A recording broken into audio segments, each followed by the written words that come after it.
I used to believe that being a good wife meant staying quiet. That loyalty was shown in patience, in cooking dinner on time, in never raising your voice even when everything inside you was screaming. For 18 years, I played that role. I smiled through Sundays at church. I folded laundry with prayers tucked into each shirt. I memorized Ronald's favorite meals, his preferred sock colors, his silences. Ronald Sanders was a good man. Everyone said so. He was a deacon at First Light Baptist Church in Augusta. Worked as a construction supervisor. Paid the bills on time. Never drank, never cursed. He was solid. Dependable. Steady. And for the last 5 years of our marriage, he barely looked at me. He didn't yell. He didn't cheat, not in the obvious ways. He simply faded. Like the wallpaper we'd meant to change years ago. Like the way you stop noticing the hum of the refrigerator until it breaks.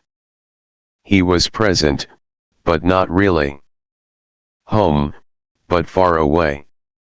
I told myself this was normal. That marriages settle. That passion dims and becomes duty. But even duty needs warmth. Even routine needs a heartbeat. Some nights, I'd lie awake next to him, listening to him breathe with his back turned to me, wondering if he ever noticed I cried into the pillow. Wondering if he'd notice if I didn't come home at all. My world shrank over time. Church. Grocery store. House. Church again. Ronald never asked me how I was. He just assumed. And I let him. But at church, someone did ask. Pastor Thomas was new to First Light. Mid-30s. Sharp sermons, but soft-spoken off the pulpit. He remembered names. Faces. Pain. The first time he asked how I was doing, I answered, fine. He tilted his head and said, really? And something in me cracked. He didn't do anything wrong, not at first. He just listened. After women's ministry, he'd stay behind and talk to those of us who lingered. But he always made eye contact. He didn't look past me the way others did. I began to crave those small exchanges more than I'd like to admit. It started with a text. I'd missed Bible study because of a migraine. He messaged to say he hoped I was feeling better. I wrote back, thank you. It's just been hard lately. He replied, I'm here if you ever need to talk. We talked. About faith. About marriage. About emptiness. He told me loneliness doesn't always mean being alone. Sometimes, it means being surrounded by people who stop seeing you. One night, after choir rehearsal, I stayed late. He offered to walk me to my car. The parking lot was nearly empty. I don't remember what we were talking about, only that he reached out to touch my hand when I began to cry. It was a simple touch. Gentle. Intentional. And I didn't pull away. That night, I went home and stood in the doorway of my bedroom. Ronald was already asleep. The TV flickering, his mouth slightly open, remote still in hand. I crawled into bed without a word. But something inside me had shifted. I wasn't just hungry for touch. I was starving to be seen. And Pastor Thomas kept seeing me. The affair wasn't sudden.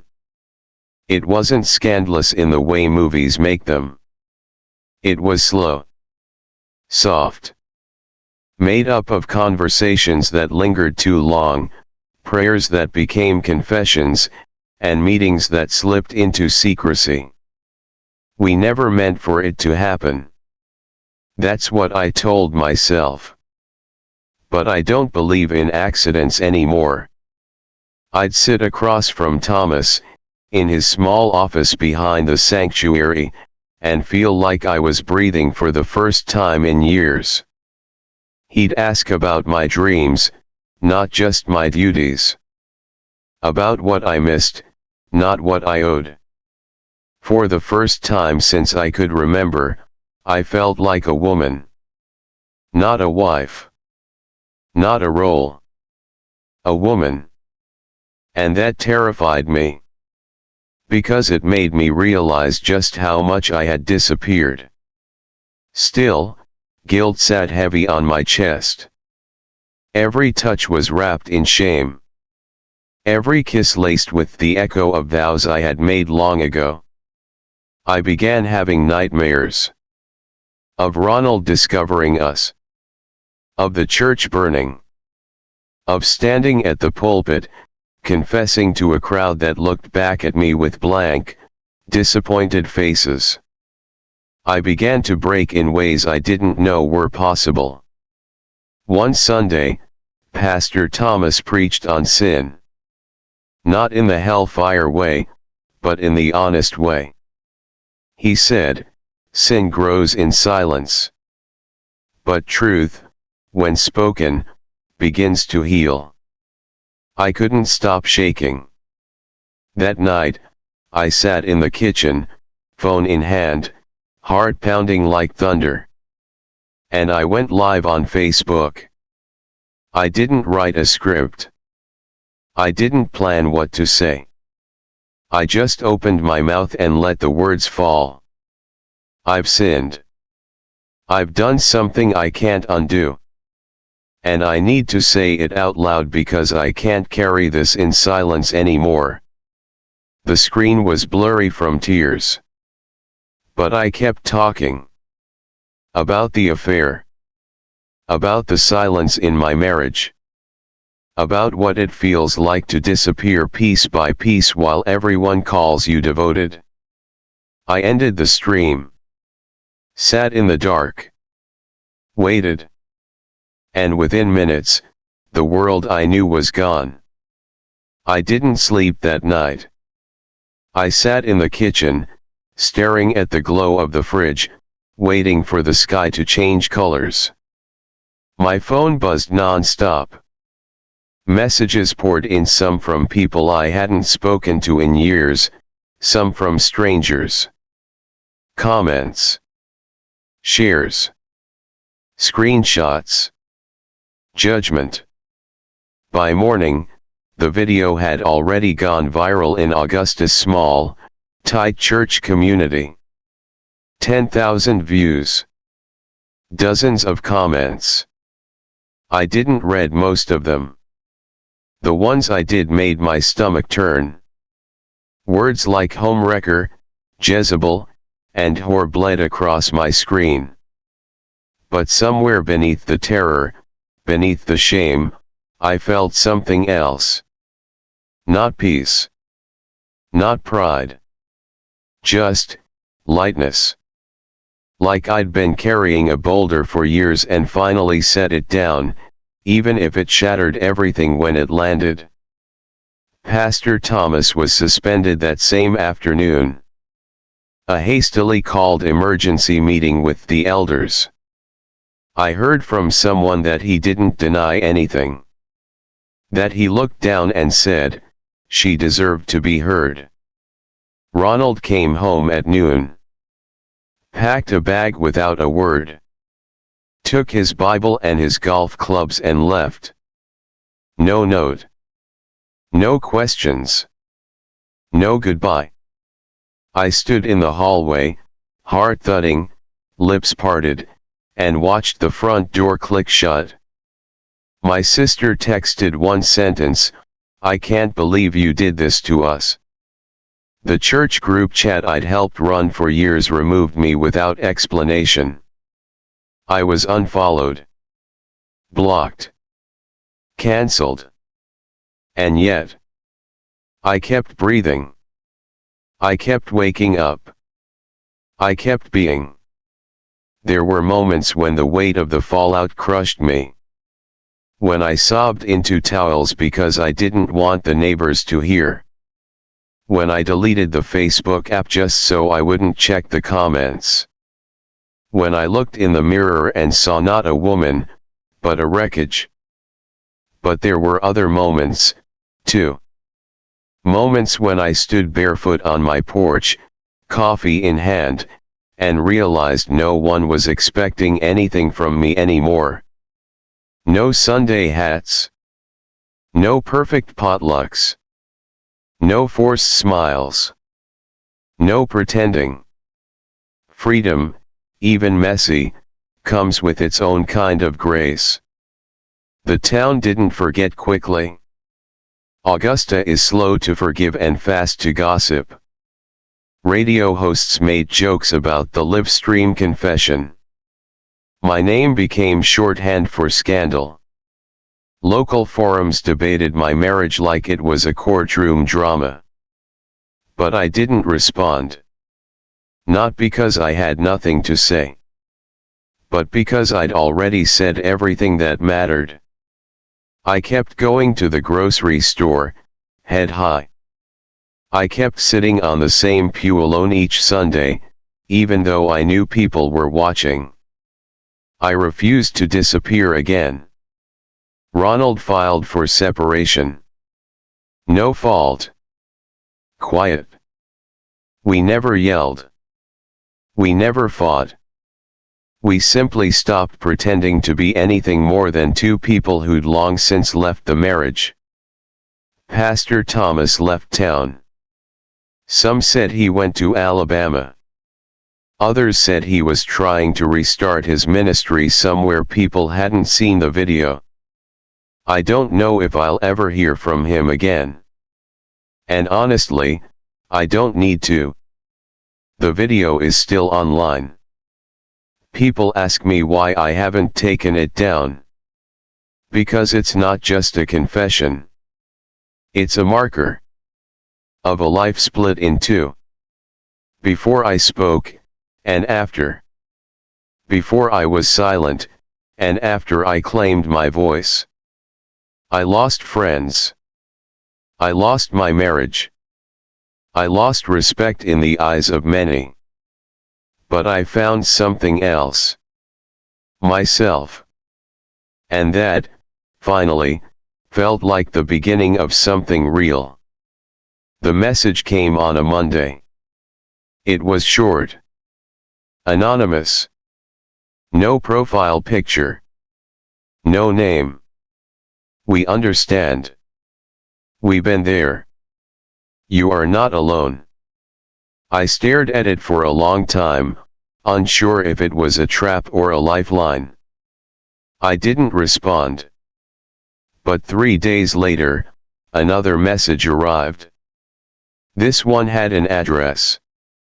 A small cafe on the edge of town. Thursday at 6 p.m. No promises. No pressure. Just, come if you want to talk. I sat in my car for 10 minutes before going in. Heart thudding. Palms damp. I expected cold stares, whispered gossip, maybe even a setup. But when I stepped inside, I saw a group of women seated at the back, heads bowed over tea, not judgment. One of them looked up, smiled, and said, "Lila." I almost cried. There were 6 of them. All different ages, different faces. But their stories, somehow, they were all the same. One had been married to a preacher who never hit her, but broke her in other ways. One had spent years in a loveless home where silence was louder than screams. Another had run away at 35, leaving behind a ring, a mortgage, and a congregation that never really saw her. We talked for hours. They didn't excuse what I did. They didn't glamorize it. But they understood why it happened. Understood what it felt like to disappear, inch by inch, inside a marriage that was technically fine but emotionally vacant. They didn't ask about Pastor Thomas. They asked about me. And I told them the truth. Every broken, complicated, aching piece of it. For the first time since the video, I didn't feel ashamed. I felt seen. We kept meeting. Quietly. Consistently. We shared meals, memories, messy truths. There were no prayers for deliverance, no calls for repentance. Just presence. And in that space, I started to rebuild. Not just my life, but my name. One of the women, Dana, suggested we create an online group. A safe space. Anonymous, if needed. For women like us. Women married to silence. To control. To rules that wrap themselves around our throats like pearls. So we did. Within weeks, we had dozens of messages. Stories that mirrored ours.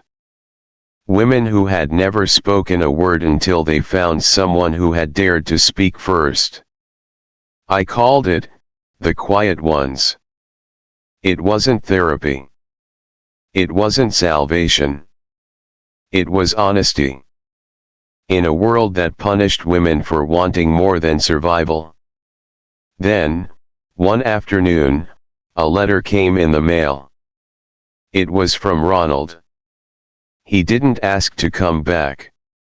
He didn't apologize, not in the way I once hoped he would. But he said this. I know I left long before you did. I know I made you feel invisible. I thought being a good man was enough. I didn't realize you needed more than that. I didn't realize I did too. I folded the letter and put it in a drawer. I didn't cry. I didn't feel vindicated. But I felt, understood. Finally. Weeks later, news reached me that Pastor Thomas had issued a formal statement to the church. No excuses. No denial. Just a simple, public acknowledgement that what happened was wrong, that I deserved respect, not silence. He had stepped away from ministry permanently. I read the statement twice. Then deleted the email. I didn't need it. Because I no longer needed validation from men who once defined my worth. That came from somewhere else now. From the women who sat in a cafe and welcomed me. From the stories I read each day from strangers turned sisters. From the voice I'd found, even if it shook when I first used it. I wasn't just the woman who slept with her pastor anymore. I was the woman who finally told the truth. And in doing so, gave others permission to do the same. I moved south without fanfare. Just me, a rental car, and 3 suitcases filled with what was left of my life. I didn't tell many people where I was going. I didn't owe the noise an explanation. The internet had taken enough of me already. The town was small, quiet in a way Augusta had never been. People waved when they passed. The air smelled like pine and old books. I rented a modest cottage with peeling paint and a porch swing that creaked in the wind. It was perfect. I started teaching English at a local center for immigrants. Some days, my students came in scared, exhausted, barely speaking above a whisper. Other days, they laughed, sang, made jokes in broken grammar that made us all smile. I didn't need them to know my past. I just needed to show up for their present. In the evenings, I wrote. Not in journals this time. I wrote a blog about truth, forgiveness, and the space between them. I called it what I said out loud. I didn't promote it. I didn't even link it to my name. But women found it. They always do. And I wrote not as someone healed, but as someone still healing. My confessional video stayed up. Not because I was proud of it, but because it marked a point I couldn't erase the night everything shattered, yes, but also the night I stopped living for the silence. It was messy, awkward, raw, but it was mine. Sometimes I rewatch it, not to relieve the pain, but to remember the moment I stepped out of the cage I'd lived in for 2 decades. My voice shakes in that video. My eyes dart everywhere. But I'm there. Fully. Finally. I still get messages. Some cruel. Some kind. Some from women who say they wish they were brave enough to speak. I tell them bravery isn't loud. It's just honest. And it starts with telling the truth to yourself first. Ronald never contacted me again. I didn't expect him to. I didn't need him to. The chapter ended. Quietly. Not with anger. Just closure. As for Pastor Thomas, I hear he's in counseling now. That he's learning too. I hope so. I don't wish him harm. I only wish him the awareness to never make another woman feel smaller in the name of guidance. Sometimes, I sit on the porch at night with tea and watch the stars, and I feel something I never thought I'd feel again. Stillness. Not numbness. Not resignation. Just stillness. The kind that comes after the storm. After the wreckage. When the air is clean and the silence is no longer a weapon, but a choice. I know people still talk. Somewhere, someone is still using my name as a warning, a joke, a scandal. But that's not who I am anymore. I am not the mistake I made. I am the moment I told the truth about it. I used to think confession was an ending. But it was never the end. It was the beginning. And I'm still here. Still writing. Still learning what freedom sounds like. One true sentence at a time. Lila's truth was spoken in silence. But in our next story, the truth explodes in blood. Donovan from Macon had been the perfect husband, or so it seemed. On their 10th anniversary, he lit candles, poured wine, and discovered a message that would change everything. He didn't scream. He didn't confront. He waited. And when his wife's lover walked through the front door, Donovan was standing in the living room, holding a loaded gun. In episode 4 of 10 True Affair Stories from Georgia, the cost of betrayal isn't just heartbreak, it's fatal. Subscribe now. The next story ends in gunfire.